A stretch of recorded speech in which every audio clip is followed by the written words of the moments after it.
দ্বাবিংশ খণ্ড। চতুর্থ পরিচ্ছেদ। পঞ্চবটি মূলে শ্রীরামকৃষ্ণ। অবতারের অপরাধ নাই। নিত্যগোপাল সামনে উপবিষ্ট, সর্বদা ভাবস্থ, মুখে কথা নাই। শ্রীরামকৃষ্ণ সহাস্যে বলিলেন, গোপাল, তুই কেবল চুপ করে থাকিস। নিত্য বালকের ন্যায় বলিলেন, আমি জানি না। শ্রীরামকৃষ্ণ বলিলেন, বুঝেছি, কিছু বলিস না কেন? অপরাধ? বটে বটে, জয় বিজয় নারায়ণের দাড়ি।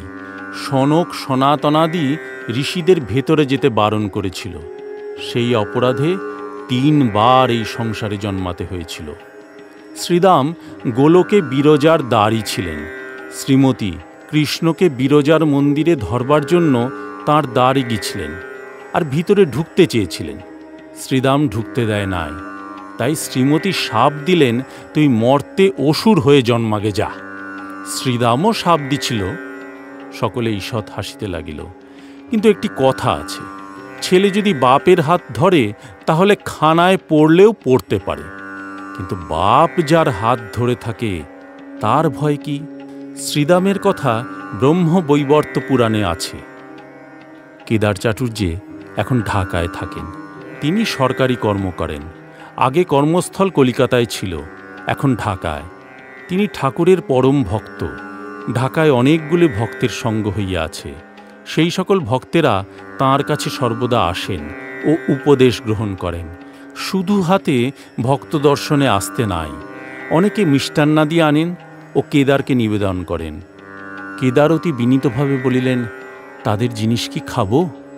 শ্রীরামকৃষ্ণ বলিলেন, যদি ঈশ্বরে ভক্তি করে দেয় তাহলে দোষ নাই, কামনা করে দিলে সে জিনিস ভালো নয়। কেদার বলিলেন, আমি তাদের বলেছি, আমি নিশ্চিন্ত। আমি বলেছি, যিনি আমায় কৃপা করেছেন তিনি সব জানেন।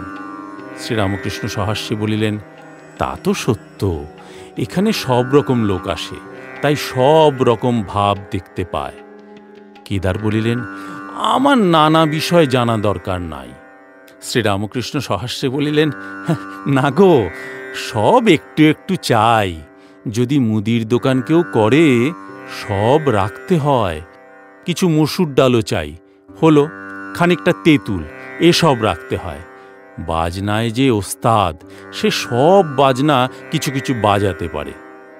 ঠাকুর ঝাউতলায় বাজছে গেলেন। একটি ভক্ত গাড়ু লইয়া সেইখানে রাখিয়া আসিলেন। ভক্তেরা এদিক ওদিক বেড়াইতেছেন। কেহ বা ঠাকুরের ঘরের দিকে গমন করিলেন, কেহ কেহ পঞ্চবটিতে ফিরিয়া আসিতেছেন।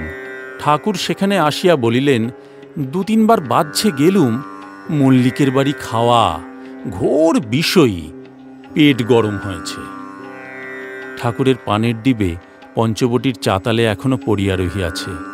আরও 2-1টি জিনিস। শ্রীরামকৃষ্ণ মাস্টারকে বলিলেন, ওই ডিবে আর কি কি আছে ঘরে আনো। এই বলিয়া ঠাকুর শ্রীরামকৃষ্ণ নিজের ঘরের দিকে দক্ষিণাস্য হইয়া যাইতে লাগিলেন।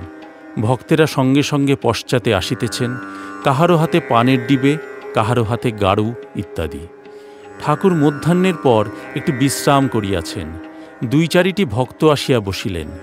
ঠাকুর ছোট খাটটিতে একটি ছোট তাকিয়া হেলান দিয়া বসিয়া আছেন। একজন ভক্ত জিজ্ঞাসা করিলেন, মহাশয়, জ্ঞানী কি ঈশ্বরের অ্যাট্রিবিউটস বা গুণ জানা যায়? ঠাকুর বলিলেন, সে এই জ্ঞানী নয়। অমনি কি তাকে জানা যায়?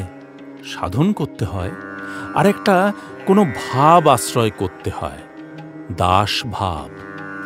ঋষিদের শান্ত ভাব ছিল। জ্ঞানীদের কি ভাব জানো? স্বস্বরূপকে চিন্তা করা। একজন ভক্তের প্রতি সহাস্যে বলিলেন, তোমার কি?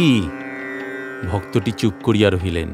শ্রীরামকৃষ্ণ সহাস্যে বলিলেন, তোমার 2 ভাব, স্বস্বরূপকে চিন্তা করাও বটে, আবার সেবা সেবকের ভাব বটে। কেমন, ঠিক কি না?